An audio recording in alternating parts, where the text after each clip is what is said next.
Yes, for those who would like to make comment or ask questions, can you please introduce yourself? Yes, all right, yeah, sure. Assalamu alaikum wa rahmatullah.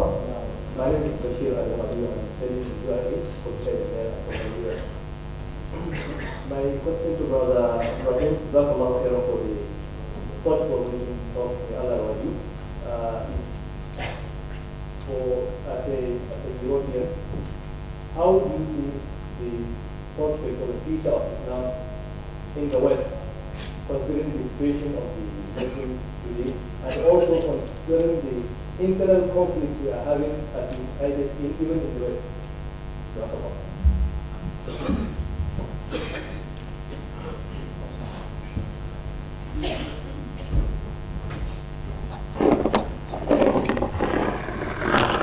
I recently watched a video by a very famous Christian evangelist preacher. His name is David Pawson. He actually baptized Cliff Richard. Do you know who Cliff Richard is? Shall we sing a Cliff Richard song? Okay, he baptized Cliff Richard. And I watched the video. Wallahi, this is what his video is about. He said in the next 20 to 30 years, Britain will become an Islamic state. That's what he was saying. 1 hour, he is explaining to his audience why Britain is going to become an Islamic state. It's not some Muslim fundamentalist saying it. This is a Christian evangelist. And the reasons he gave were amazing. He talked about the spiritual vacuum. He talked about what Islam has to offer, why Islam offers a real alternative to people, and so on. I mean, tape number 2 was not quite so nice, actually, but that's a different issue. But this is what he was saying. There is no doubt, anyway, I'm not sure I agree with him, actually, to tell you the truth, but there is no doubt that Islam is growing at a phenomenal rate. In United States of America, in England, you know, the English are very conservative people, you know, and alhamdulillah, actually one good thing about them compared to many others is that they do, generally the English people think about things a bit more. You know, the Americans get very enthusiastic, you know, and that's nice as well, you know, it can be, but the English tend to think about things. I noticed people comment that, a brother I met from Australia, he went to America and England, he said the English seem to be a lot more, it's not that the Americans aren't intelligent, it's just that they don't, you know, access or use this information. They're so trusting and they're so naive. The English are quite, you know, so they take a bit of time. But in spite of that, the numbers of people who are converting to Islam is growing and growing steadily and steadily. Every week we have people coming to Islam, alhamdulillah. Now, they have estimated recently that by the year 2050, the number of people who have converted to Islam in England will exceed the number of people who have their origins from ethnic, you know, from who have immigrated. So we have about 1.5 to 2 million Muslims in England at the moment. Okay, now most of those are people who have either immigrated into England or who are descended from immigrant families. At present, we probably have maybe 100,000 converts to Islam, and I would say converts includes, by the way, Sikhs and Hindus and Afro-Caribbeans who have converted to Islam. They're not English ethnically in the sense that they're not Caucasian, so a large number are Afro-Caribbean, a large number are Sikhs, and maybe a bit less Hindus, but there is a conversion from all of those spheres. But what does that translate itself into the next 50 years? They say that Islam will become a major political force in Britain in the next 50 years.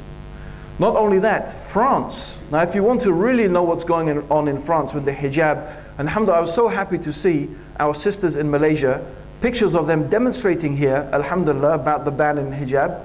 The hijab, that was excellent, mashallah, I was quite impressed with that, alhamdulillah. But what is really going on in France? What is really going on? Actually, brothers and sisters, we need to be quite clear about what's happening. There are at least 2 schools of thought in the West. at the moment concerning Islam. The first school of thought is this: Europe is for Europeans, we are Christendom, and even if we don't follow Christianity exactly, we still identify ourselves culturally and civilizationally with the Christian tradition and what has been attached to it. And what do they want? They want a separation. They want Muslims to go back to their lands and Christendom to be for Christianity, or at least for this Western secular ideology. So they want actually a clash of civilizations. This is what they want. The French are particularly like this. The French are particularly like this. Actually, the French are a particularly arrogant people. And if you look at, it's true, if you look at French colonialism, if you look at the experience of French colonialism, the French always tried to impose their civilization on people, whereas the British were not like that. Not on the same level.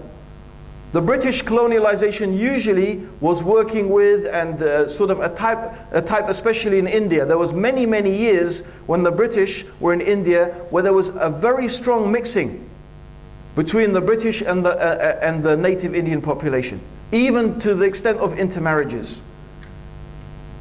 So this was generally quite often the British experience. The French are very much impose their culture and their ideas. Now check this out. The population of under 35s in France, so everyone who is under 35, 25% are Muslim. Yes. I mean, although Muslims are only in France, what, 6 million out of whatever the whole population is, it's not big. But the people who are having children and the youngsters, 25% are Muslim. And you all immediately clicked on, because what are you thinking? What does that translate itself in 20 years' time?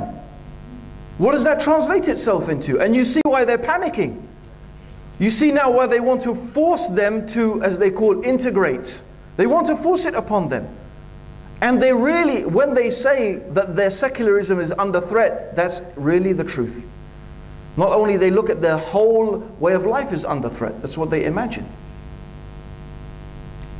So this issue of Islam in Europe is a very topical discussion. And I think a lot of what is going on in the world today is connected with this. Is connected with it. That Islam is it's not confined only to, to the Muslim countries. It's a real growing phenomenon in the West. And the Muslims actually in the West, usually we can divide them into two camps. You have those who are not practicing Islam, sometimes not at all. But they still identify themselves very strongly with Muslims. And the reason for that is a lot to do with racism. Even the non-practicing Muslims are usually subject to all types of racial and religious harassment. Even if they don't practice, they could even go to the pub, and whatever, and drink alcohol, but they still are subjected to this type of thing. So they still identify themselves very much with that culture. And then we have those Muslims who are practicing. And the Muslims who are practicing tend to really adopt it quite strongly because they are forced to think a lot about their religion because of the constant challenge that they are being presented with in their everyday life. And that forces them, they can't really just practice Islam, a type of cultural Islam. In fact, so many Muslims I've met, they actually talk about themselves as converts. It's extraordinary. Although they're brought up in Muslim families, they really you would think they are converts. Because that's what they've literally had to do. They had to leave everything behind and start and find out about Islam again. Because so much of what was Islam in their Pakistani culture or whatever it may be, they realized that this is not Islam. Then they had to rethink everything again. So then, alhamdulillah, they become really quite strong. So this is what, brother, we find taking place in the West at the moment. Where is it all going to lead to? This is the, what you call it, $16 million question, or probably these days $16 billion question. $16 million is not that much, I suppose. Any more questions?